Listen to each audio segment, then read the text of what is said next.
네, 2022 대한민국 양성평등 포럼. 그러면 오늘의 마지막 세션을 시작하겠습니다. 앞서 설명드린 바와 같이 이번 라운드 테이블은 여러분의 참여와 열렬한 응원 속에서 이틀간 이어졌던 2022 대한민국 양성평등 포럼의 내용을 돌아보고 또 정리하는 뜻깊은 시간입니다. 많은 분들이 여전히 함께 해주고 계신데요. 그러면 여성가족부 여성정책국 김종미 국장님께서 지금부터 좌장을 맡아 진행을 해주시겠습니다. 부탁드립니다. 네, 안녕하세요. 여성가족부 여성정책국장 김종미입니다. 이틀 동안 2022년 지속가능 발전 사회와 여성경제활동 참여 확대를 위한 포럼에 적극적으로 참여해 주시고 토론에 참여해 주신 온라인 그리고 그 대면으로 앉아 계신 분들께 많은 감사를 드립니다. 저희는 2022년 여성경제활동 참여 확대를 위해서 그 두 분의 기조연사를 모셨습니다. 한 분은 IMF 수석 부총재이신 기타 고피너스이신데 그분께서 성별 임금 격차에 대해서 지적하시면서 남녀의 노동 참여율이 같아지면 GDP가 7% 성장할 수 있다라고 지적하셨습니다. 또 한 분은 그에 이어서 임인실 한반도 미래인구연구 원장님께서는 지속가능한 발전을 위해서는 특히 우리가 처해져 있는 인구 절벽에서 여성 경제 활동 참여는 절체절명의 과제라고 말씀하셨습니다. 저희는 이 과제를 가지고 4가지의 세션 주제로 토론했습니다. 첫 번째는 여성 경제 활동의 확대와 한계에 대해서 토론했고, 두 번째 세션에서는 여성의 경제활동 참여와 돌봄이라는 것으로 토론했습니다. 그리고 세션 3에서는 디지털, 과학발전, 미래 분야 여성 참여 제고에 대해서 열띤 토론을 했습니다. 그리고 방금 마지막으로 세션 4에서 ESG와 여성경제 참여라는 주제를 놓고 열띤 토론을 벌였습니다. 그럼 지금부터 차례로 세션에 대한 토론된 내용을 듣고 그리고 저희가 오늘 이틀간에 걸친 토론을 마무리하도록 하겠습니다. 그럼 첫 번째로 김종숙 한국여성정책연구원 선임연구원께서 발표해 주시겠습니다. 네, 안녕하세요. 저희 1세션 각국의 여성 경제활동 참여 확대 성과와 한계라는 주제로 한국에서는 제가 노동시장 성격차로 본 한국의 여성 경제활동 참여 성과와 한계에 대해서 발제를 했고, 스웨덴에서는 스웨덴의 양성평등 정책과 액션 플랜 중심으로 발제를 해주셨습니다.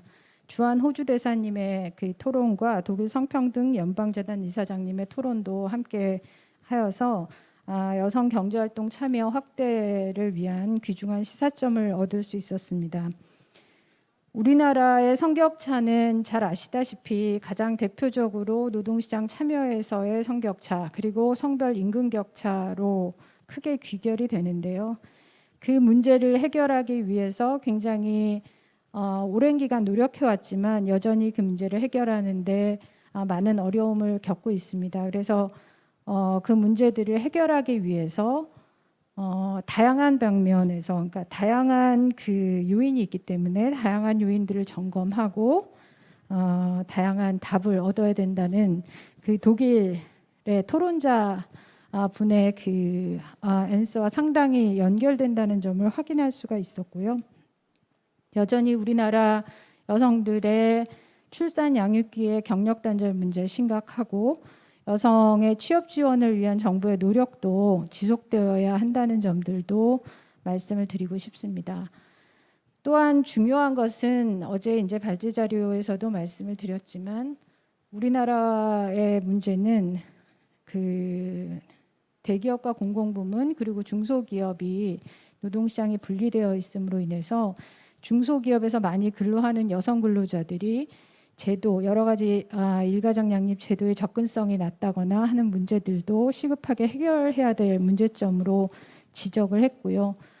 특히나 이런 현장에서의 어려움들은 정부 정책만으로는 해결하기 어렵기 때문에 사용자와 노동자의 노사 양측의 관심을 촉구를 하고 함께 현장에서 머리를 맞대고 문제를 풀어갔으면 하는 제안을 드린 바가 있습니다.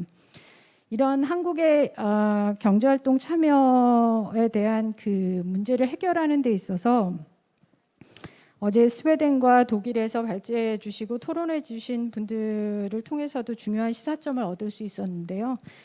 잘 아시다시피 스웨덴 같은 경우 성주류화가 굉장히 잘 이루어져 있는 나라고 1990년대부터 성주류화를 위해서 노력을 해왔는데 크게 이제 두 가지 점을 저희가 한번 꼭 그 참고를 했으면 하는데, 하나는 그 성주류화 그 정책의 성주류화 과정에 있어서 개량화된 근거 기반 정책들을 확고하게 잘 추진해 왔다는 점입니다. 이런 개량화된 근거 기반 정책들은 국민들을 설득하고 성주류화를 확산하는 데 크게 도움이 될 것이라는 사실이고요. 두 번째는 듀얼 어프로치라고 하는 것이 있는데, 그 성주류화를 하는 과정에서 어떤 정부의 중요한 구조 개혁을 할 때는 성주류화를 함께 고려한다는 것입니다. 우리나라도 다양한 그 정부의 개혁 과제들이 추진될 것입니다. 향후에 그런 정부의 구조 개혁 과제들을 추진할 때 양성평등을 함께 고려할 수 있도록 구조 개혁 과정에 성주류화를 하는 노력들이 필요할 것입니다. 독일 같은 경우는 지난 10년간 여성 고용이 상당히 증가해서 지금 이제 72%를 달성을 했다고 하는데, 여전히 성별 분리 그리고 미니잡 같은 그 단시간 근로가 많이 있고, 따라서 유리천정이 존재한다는 점을 밝히고 있습니다. 그리고 임금 격차가 여전히 한 18% 정도 되는 것을 우려하고 있다, 이렇게 말씀을 해주셨고, 그래서 임금 격차를 다양한 그 디밸류에이션 방식으로 그 차이들을 좀 밝혀내고 일의 특성들을 반영하여 임금 격차를 산출하고 있었는데요. 그것들이 우리나라에서도 우리나라 같은 경우 이제 평균 임금 격차가 한 30% 정도 나고 있는데, 전체뿐만 아니라 각각의 산업별, 직업별 임금 격차들을 세분화해서 좀 더 살펴보고 각 분야에서 임금 격차를 줄일 수 있는 노력을 할 수 있도록 보다 자세한 정보를 제공하는 것들, 이런 것들이 향후에 중요하다고 생각하게 되었습니다. 이 정도로 1세션에서 시사점들을 정리해서 말씀을 드리겠습니다. 감사합니다. 네, 감사합니다. 그러면 두 번째 세션의 주제인 여성의 경제활동 참여와 돌봄에 대해서 논의해 주신 차인순 국회의전 연구원 교수님께서 말씀해 주시겠습니다. 네, 안녕하세요. 차인순입니다. 저희 이 세션은 여성 경제활동 참여와 돌봄의 문제를 함께 같이 논의해보는 그런 세션으로 운영이 됐습니다. 두 분의 발표가 있었는데요. 처음 발표는 여성 경제활동 참여의 전반적인 이제 불평등 현실을 상세하고 새로운 방식의 통계로 짚었고요. 결국 그 통계 속에서 우리가 다시 반복적으로 확인할 수 있었던 거는 혼인이나 출산이나 양육과 관련된 그 단계에서 남성들은 영향을 받지 않는 것에 비해서 여성들은 여전히 굉장히 큰 영향을 받고 있다라고 하는 것을 다시 한번 확인할 수 있었습니다.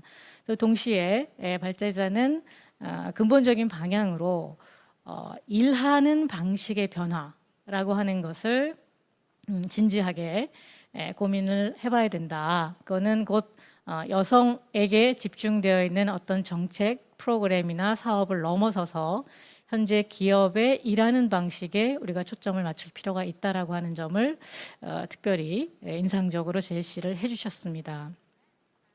두 번째 발제에서는 노르웨이 사례를 저희가 받아볼 수 있었는데요. 노르웨이는 우리나라 입장에서 볼 때는 많은 다양한 분야의 성취를 이룬 나라죠. 정치에서부터 경제, 사회, 문화 모든 영역에. 그럼에도 불구하고 성별 직종 분리와 같은 일부 성별 격차가 나타나고 있다라고 하는 점을 노르웨이 사회에서도 같이 고민을 하고 있었고요.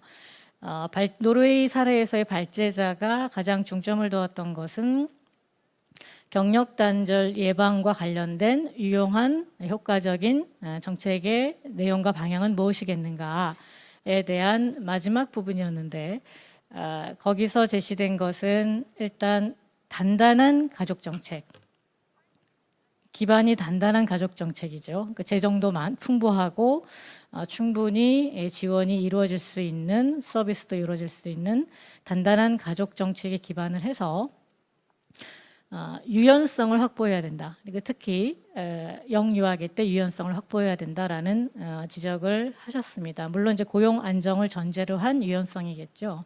그래서 결국 이러한 발제자의 지적은 우리가 근무하는 방식에 있어서 첫 번째 발제하고도 사실은 이제 연결이 되는 부분인데요. 근무하는 방식에 있어서의 시간과 공간에 있어서의 유연성을 어떻게 더 제도적으로 진전시킬 것인가에 대한 과제를 새롭게 다시 한번 던져준다고 볼 수 있습니다. 토론에서도 강조되었던 점을 많은 이야기들이 지적이 됐습니다만 핵심적인 두 가지만 말씀을 드리면 기업 문화가 바뀌어야 된다. 그러니까 제도화가 진전되고 있는 과정이죠. 물론 말씀하신 대로 중소기업은 매우 어렵습니다. 여성의 60%가 30인 미만에서 일을 합니다. 그 부분에서는 출산휴가나 육아휴직의 사용 빈도수도 매우 적게 나오고 있습니다. 그래서 그거 자체로도 사실은 이제 과제지만 동시에 여전히 그것과 연동된 조직 문화의 변화를 좀 강하게 이끌어야 될 필요가 있다. 기업의 문화 부분하고 결국 그 과정에서 남성들의 돌봄 참여, 공평한 돌봄 참여 이 두 가지가 결국 현재 우리의 당면한 과제를 변화시킬 수 있는 핵심 키가 아니겠는가라고 하는 내용으로 요약될 수 있습니다. 한 가지 이제 온라인 질의에서 인상적인 것 한 가지만 말씀을 드리면 이런 질문이 있었습니다.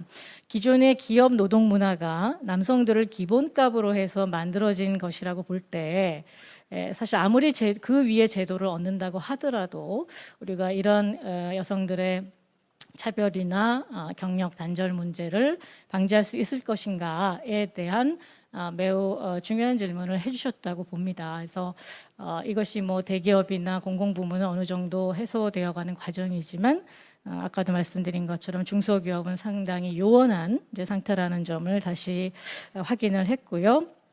그냥 좌장으로서의 제 개인적인 견해를 조금 덧붙인다면 모든 사람이 돌봄을 하는 사람이다라고 하는 전제로 기업의 업무 방식의 재설계가 필요하다라고 하는 점을 우리가 다시 한번 생각해 왔으면 좋겠다 이렇게 생각을 합니다. 네, 끝으로 그냥 덧붙이는 말입니다. 그동안 경력 단절 여성을 지원하기 위해서 15년 이상 현장에서 고군분투하신 여성가족부가 지원하는 세일센터 여러분들에게 감사의 말씀 전하고 싶고요.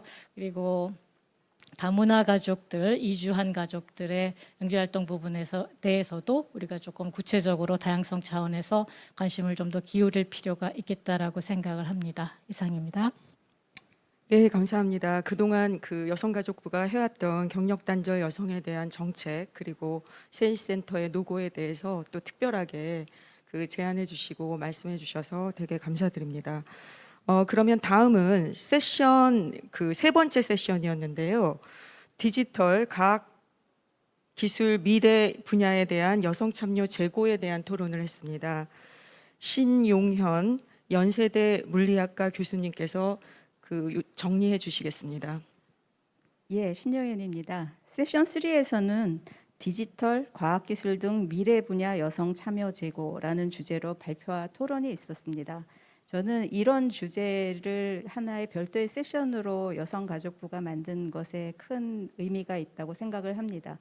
사실은 이런 주제에 대해서는 과학기술계 쪽에서는 많은 토론이 있었습니다만 지금은 그 4차 산업혁명 시대 그리고 코비드 19로 인한 이제 비대면 업무 시대가 되면서 여성 과학기술인들의 역할과 그다음에 여성 과학기술인들의 그 작업 환경 이런 것들에 많은 변화가 있었습니다. 그래서 이에 대한 이야기들이 있었는데요. 우선 민병주 산업기술진흥원장이 과학 및 산업 분야 여성 과학기술 인력 현황에 대해서 발표를 해주셨습니다. 이 현황을 보면 지속적으로 개선이 되고 있는 듯이 보이지만 아직도 그 절대 비중이 낮기 때문에 앞으로 갈 길이 많이 남았다 하는 것을 느낄 수 있었고요.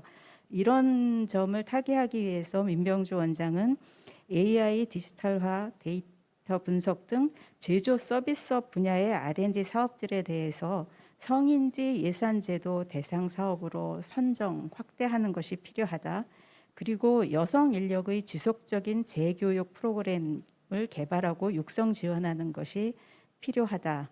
그리고 관리자급의 여성 인력 수가 부족하기 때문에 이를 육성하기 위한 리더십 교육 프로그램 추진 등을 제안해 주셨습니다.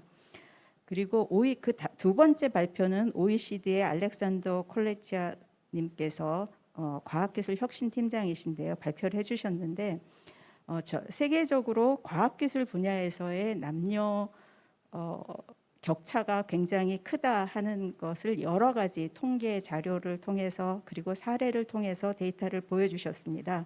그리고 이런 성 불평등 해결을 위해서는 여성들이 스템 분야에 대한 어떤 동기부여를 해줄 수 있는 것들이 필요하고 그뿐 아니라 취업이나 어떤 성과 평가, 승진 뭐 이런 것들 여러 전주기적인 것에 대해서 체계적이고 전략적인 접근이 필요하다는 말씀을 해주셨습니다.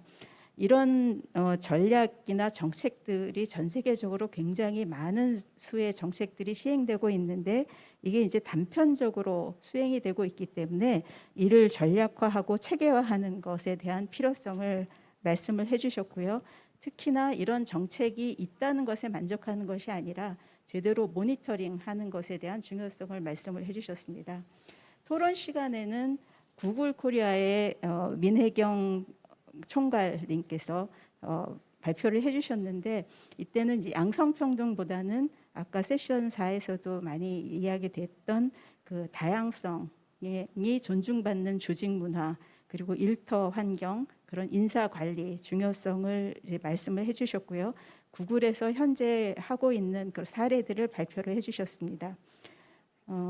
두 번째 토론자로 나온 김보래 연구위원님은 여성 창업, 여성 기업인들이 느끼는 그런 어려움을 말씀을 해주셨고요. 역시 통계를 보여주셨고 이런 이제 여성 기업이 성장하고 여성 일자리를 창출하고 국가 경쟁력에 기여하는 이런 선순환을 만들기 위해서는 역시 인력 양성 문제 그리고 일생활 균형 문제 관련 예산 인프라 지원 그다음에 일터 환경 조성에 대한 그런 의견을 주셨습니다. 결론적으로 말씀을 드리면 스템 분야, 그러니까 과학, 기술, 엔지니어링, 수학 이런 스템 분야에서는 여성 참여를 촉진시키고 역량 향상하는 것이 이제 굉장히 중요하고 이것은 비단 우리나라뿐만이 아니라 국제사회의 주요 아젠다로 되어 있습니다. 유엔에서 스템 분야의 그 양성 평등은 인권 문제인 동시에 지속 성장 발전을 위한 그 주요 아젠다라는 그런 발표가 있었습니다. 그리고 또 한 가지 제가 이제 조금 뭐라 그러나요? 이렇게 좀 크게 놀란 것은 온라인 질문이 굉장히 많이 들어왔습니다. 그 기저발제 하는 중에 많은 질문들이 들어와서 중간에 14개를 받고 끊었는데 그 질문의 대부분들이 굉장히 저는 이제 시사하는 바가 크다고 생각을 하는데 주로 내가 어떻게 하면 그 미래 과학기술 분야의 일자리를 얻을 수 있겠는가? 그 다음에 그 분야에서 기여할 수 있겠는가?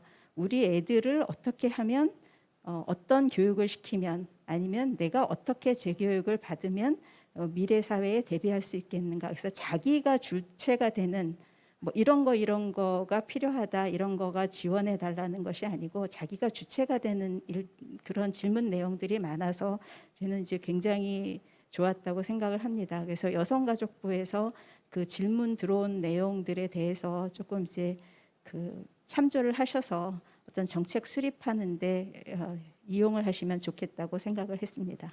이상입니다. 네, 감사합니다. 특히 디지털 과학기술 그 미래 분야에 대한 여성 참여 제고는 그 필연적이기도 하고 지속적으로 해 나가야 되는 일이지만 특히 성인지 예산 제도라든지 이런 것들을 적용시켜서 전략화라든가 정책의 체계화라든가 그 사후의 모니터링 등 여러 가지 실행 방법에 대해서 제안을 해주셨습니다. 감사드립니다. 그러면 마지막 세션이었던 네 번째 세션에서의 ESG와 여성경제 그 참여 확대라는 부분에 대해서 임선택 대한변호사협회 ESG 경영 특별위원회 위원장님께서 말씀해 주시겠습니다. 네, 안녕하세요. 네 번째 세션의 좌장을 맡은 임성택 변호사라고 합니다. 바야흐로 ESG의 시대입니다. 정말로 국내에서도 아주 뜨거운 ESG의 열풍이 불고 있습니다. 그 중에서 많은 이슈가 있습니다만은 젠더 이슈가 ESG에서도 굉장히 중요한 이슈로 등장하고 있습니다.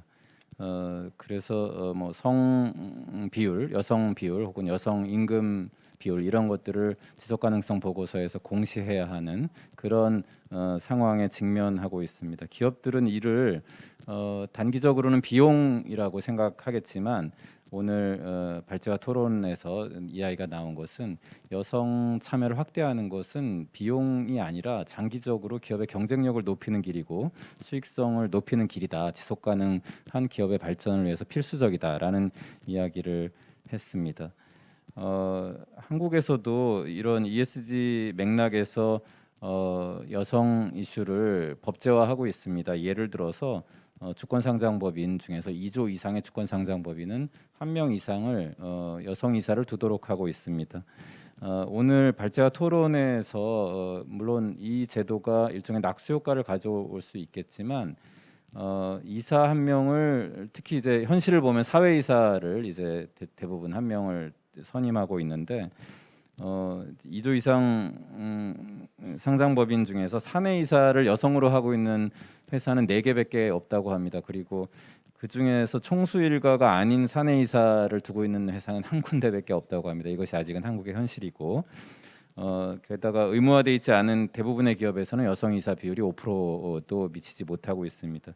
결국은 성평등을 좀 더 확대하고 확산하는 것이 중요한데 그것이 바로 성다양성이라는 것이겠죠.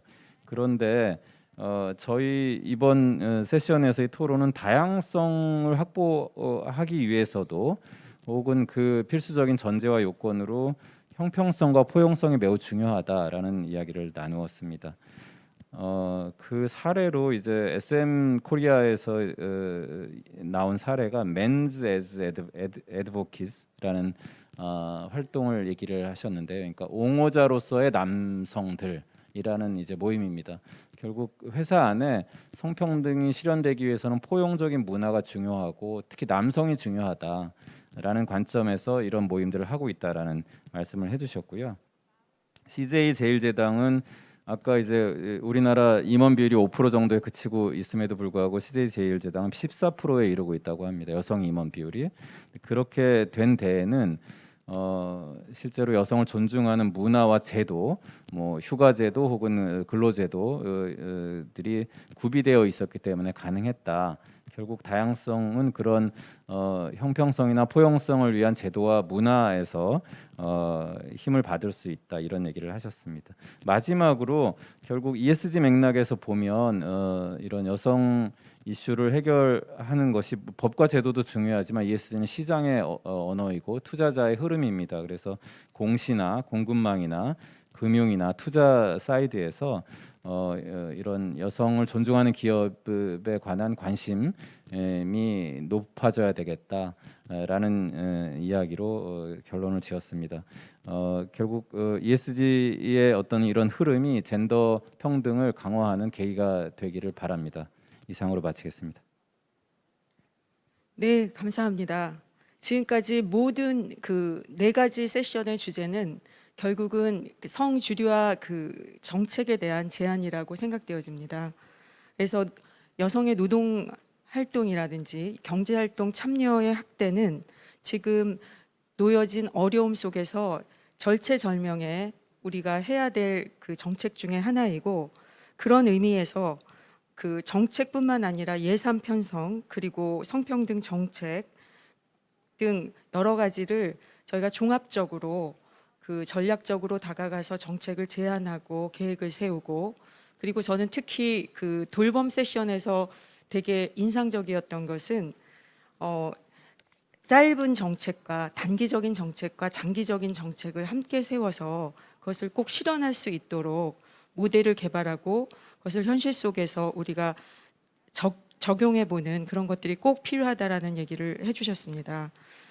저희가 지금부터 저희 여성 정책 방향은 경제활동 촉진과 그리고 경력단절 예방법이라는 것으로 사실은 여성의 경제활동 참여 확대 대상과 범위가 크게 확대되었습니다. 이에 따라서 저희는 말씀해 주신 제안을 듣고 다양성이나 공평성 그리고 형평성에 맞게 정책을 지속적으로 추진해 나가겠습니다. 감사합니다. 네, 고맙습니다. 마지막 세션 라운드 테이블을 통해서 이틀간의 포럼을 압축적으로 만나볼 수 있었습니다. 정리해 주신 여성가족부 김종미 여성정책국장님, 그리고 각 세션을 이끌어 주신 좌장님, 그리고 연사분들께 진심으로 감사드립니다. 저희가 폐회에 앞서서 이틀간 우리가 함께 나눴던 이야기, 그리고 우리와 함께 지혜를 모아주셨던 연사분들을 영상으로 한번 돌아보는 시간을 마련했는데요. 함께 만나보시죠. 빠르게 변화하는 사회, 우리는 답을 찾습니다. 각국의 경험과 성과를 소통하고 교류하며 미래를 밝힙니다.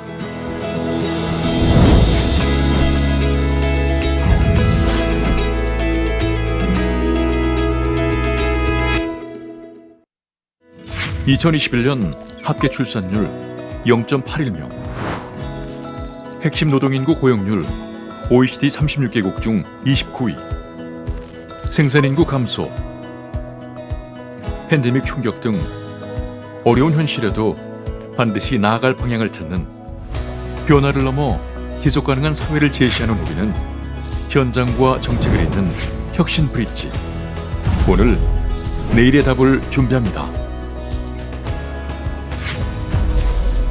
집단 지성의 힘으로 미래의 방향을 찾습니다.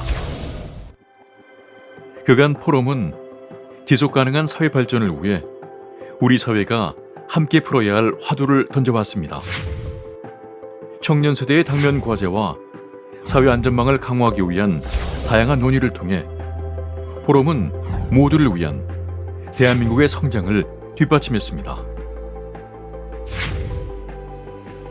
지속가능 발전 사회와 여성 경제활동 참여 확대, 2022년 KGEF는 핵심 노동인구 비중 감소라는 위기에 맞서 여성 고용률을 높이고 코로나 팬데믹으로 가속화되고 있는 가정 내 돌봄 문제를 해결하기 위한 각국의 정책 사례와 그에 따른 성과를 공유하고 정책 제안을 통해 모두가 행복할 수 있는 대한민국의 성장 방향을 밝히고자 합니다.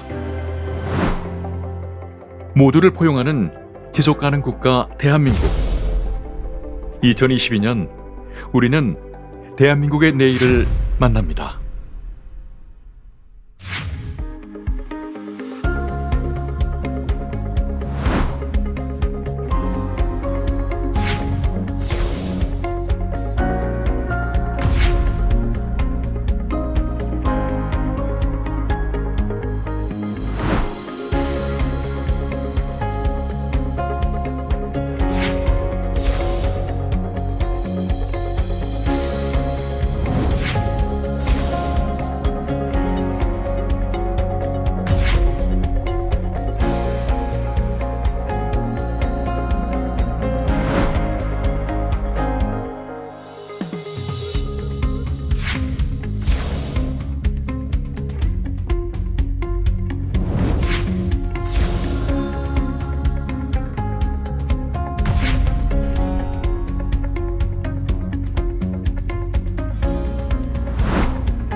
네. 2022 대한민국 양성평등 포럼 지속가능 발전사회와 여성 경제활동 참여 확대를 주제로 정말 열정적인 논의를 이어왔습니다. 다양한 사례와 경험을 나누면서 우리가 나아가야 할 방향에 대해서 정말 많은 고민들을 했는데요.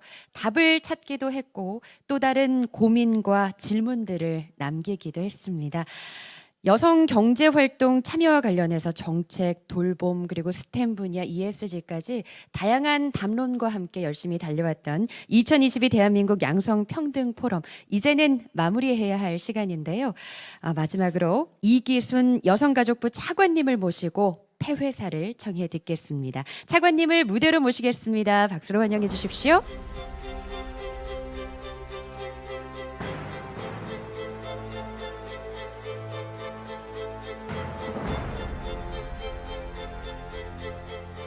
네, 여러분 반갑습니다. 여성가족부 차관 이기순입니다. 아까 그 네 세션의 자장님들을 통해서 오늘 대한민국 양성포럼 마지막 날인데 그 세션이 얼마나 폭넓고 또 질 좋은 여러 가지 이야기가 있었는지 제가 느낄 수 있었습니다. 이 세션을 위해서 애써주신 김종숙 한국여성정치연구원 선임연구원님, 차인순 국회의정연수원 겸임교수님, 신용현 연세대학교 물리학과 특임교수님, 임성태 대한변협 ESG 경영특위위원장님께 특별히 감사의 말씀을 드립니다.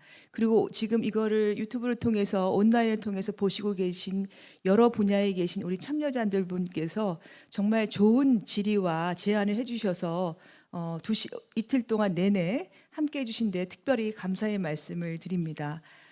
여러분들께서 말씀하신 것처럼 이번 우리 양성평등 포럼은 2020년이 시작을 해서 이번이 이제 3회째가 되는데 해가 갈수록 정말 그 논의의 질이 점점 높아지고 있는 것 같습니다. 4개의 세션에서 진행된 다양한 발표와 토론은 많은 분들이 얘기하신 것처럼 지속 가능한 발전을 위해서 우리가 늘상 얘기했던 여성 인력 활용을 높이는 구체적인 문제들, 또한 돌봄, 경력 단절의 문제의 어떤 중요성을 다시 한번 상기시켰던 것 같습니다.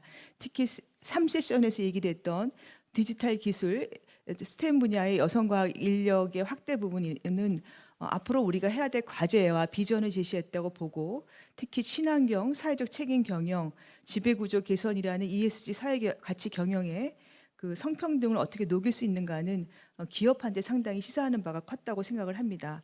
또 어제 이제 기타 코피너스 부총재께서 기조연설에서 그 여성 인력 활용이 경제 성장을 촉진하고 한국 여성의 노동시장 참여율이 증가하면 2035년에 실질적인 GDP가 7% 이상 성장할 수 있다고 말씀을 하셨습니다. 우리 아까 1세션의 자장이셨던 김종숙 박사님께서 그 성평등 연구에서 또는 이런 식의 논의에서 근거 기반한 그런 정책적인 어떤 그 통계 이런 것들의 중요성, 지금 바로 저런 것들이 상당한 설득 논리가 될 수 있다고 생각을 합니다. 그래서 우리가 2035년에 여성 경제활동 참여를 어떻게 높이고 그것이 우리 경제 GDP 성장에 도움이 된다라는 것은 사실은 이 문제에 관심을 갖지 않은 다른 경제 분야 여러분들 설득하는데 아주 좋은 논리라고 생각을 합니다. 또한 여러분들께서 지적을 해주신 것처럼 정말 우리나라 여성 정책이 이제 한 20-30년 해오면서 상당한 법령과 제도와 이런 개선은 많이 이루어져서 사실 이제는 추상적인 법령의 언어가 구체적인 실천의 장으로 어떻게 갈 수 있을지 이게 저희의 어찌 보면 고민의 지점이라고 생각을 합니다. 그래서 말씀 주신 것처럼 이제 좀 더 구체적인 실천의 장이 나와야 되는데 그게 말씀드린 것처럼 우리나라 어떤 CJ라든가 구글이라든가 여기서 단순히 돌봄을 여성에게만 맡기고 여성들이 돌봄을 잘할 수 있게끔 출산과 육아휴직을 높이는 것이 그 해결의 다가 아니라 실제로 일하는 방식, 노동의 유연성, 또 남성의 돌봄 참여를 할 수 있는 기업 문화의 그 변화, 그리고 지금 더군다나 코로나 시대에 저희가 재택근무를 하면서 사실은 이런 부분이 빠르게 더 앞당길 수 있다고 보여지고 있습니다. 그래서 상당히 이런 부분들이 청신호가 아닌가라는 생각이 들고, 또 아까 디지털 분야의 여성 인력 참여가 우리 신용현 선생님께서 우리 제안해 주신 여성들이 대단히 주체적으로 참여했다는 건 저는 아주 좋은 뭐라 그럴까요? 여성들의 변화라고 보여집니다. 이제는 여성들이 제도 변화를 위해서 수동적으로 따라가는 것이 아니라 정말 주체적으로 변화를 실천할 수 있고, 어찌 보면 대한민국의 미래를 열어가는 주체라고 생각합니다. 그래서 앞으로의 성평등 주제의 언어는 이제 추상적인 언어가 아니라 구체적인 언어로, 그리고 피동적이 아닌 주체적인 그런 관점에서 논의의 질이 높아졌다고 생각이 됩니다. 그래서 2022년 우리 양성평등 토론을 통해서 이런 것들이 많이 제안이 돼서 주신 것처럼 여성가족부에서는 여러분들이 주신 연사님들이 말씀하신 것, 또 토의하신 내용들, 또 참여자가 제안했던 것들 충분히 정책에 반영돼서 정책이 일방으로 흐르는 것이 아니라 여러분들이 주신 것처럼 소통하면서 정책을 만들어갈 수 있는 그런 토론과 논의의 장으로 만들어 나가고, 이것이 시작이라고 생각을 합니다. 그래서 지금 여성가족부는 새 정부의 국정과제 중에 중요한 부분이 누구 하나 소외되지 않는 가족, 모두가 함께하는 사회 구현입니다. 여기서 누구 하나 소외되지 않는 가족은 여러 가지가 닮을 수 있는데요. 우리 논의로 따진다면 돌봄 문제도 사실은 여성만 짐이 되지 않고 함께 나누는 그런 부분도 될 수 있을 거고, 모두가 함께하는 것은 ESG 경영 안에서 포용성, 형평성 가치가 녹아갈 수 있는 부분이라고 생각합니다. 그래서 앞으로 계속 그 남녀가 함께 육아를 담당하고, 또 직장에서 일가정 양립 문화가 확산되고, 저희가 하는 가족 친화 기업도 점점 확산을 시키고, 그리고 이제 그 돌봄 사각지대가 없도록 저희가 하고 있는 사업 중에 아이돌봄 서비스라는 게 있습니다. 이게 지금 한 8만 가구가 되고 있는데 정부가 끝날 때는 이것보다는 배 이상 늘어날 수 있도록 노력을 하겠습니다. 그래서 이제는 정부 혼자 하는 게 아니라 기업이 실제 실천의 현장에서 좋은 사례를 발굴하고 실제 그 가치 경영에서 이런 식의 방식을 썼을 때 기업의 가치가 올라간다라는 것을 실천으로 보여준다면 정말 양성평등을 확산하는 데 획기적인 전환점이 될 거라고 생각을 합니다. 오늘 이렇게 끝까지 저희 논의에 계속 참여해 주신 여러분들께 다시 한번 감사를 드리면서 이 대한민국 양성평등 포럼 영상은 그 포럼 홈페이지와 여성가족부 유튜브 채널에서도 계속 제공해 드릴 것입니다. 그래서 이 유익한 지식과 가치가 많은 분들이 보시고 공유하시는 게 중요할 것 같습니다. 서로 너무나 많은 의견차가 많기 때문에 중요한 가치는 함께 공유해 나갈 수 있는 이게 채널이 될 거라고 제가 생각하고 있고, 저희가 이거를 확산하도록 노력하겠습니다. 이로써 2022 대한민국 양성평등 포럼의 막을 내리도록 하겠습니다. 이번 양성평등 포럼이 지속가능한 발전을 달성하기 위한 지혜를 나누고, 우리가 직면하는 위기를 넘어 새로운 기회를 발견하는 논의의 장이 되었다고 믿고 있습니다. 여러분들 모두 각자의 장에서 새로운 에너지를 가지시고 또 새롭게 기회를 펼쳐가시기 바랍니다. 고맙습니다. 네, 진심으로 감사드립니다. 폐회사로 오늘 이 포럼의 의미를 더해주신 여성가족부 이기순 차관님께 감사의 말씀을 드립니다. 네, 이틀간 이 포럼을 통해서 대한민국의 양성평등을 위해, 그리고 모두를 위한 대한민국을 위해 정말 많은 분들이 치열하게 노력하고 있음을 여러분의 눈으로 직접 확인하셨는데요. 그 소중한 소통과 또 토론의 자리가 우리가 지속가능한 사회를 만드는 소중한 밑거름이 될 거라고 믿습니다. 앞으로 더 다양한 분들의 다양한 목소리를 들을 수 있기를 기대합니다. 계속해서 함께해 주시길 바라고요. 끝까지 긴 시간 함께해 주신 여러분께 진심으로 감사드립니다. 자, 그러면 2022 대한민국 양성평등 포럼 여기서 마치겠습니다. 지금까지 아나운서 김하나였습니다. 고맙습니다.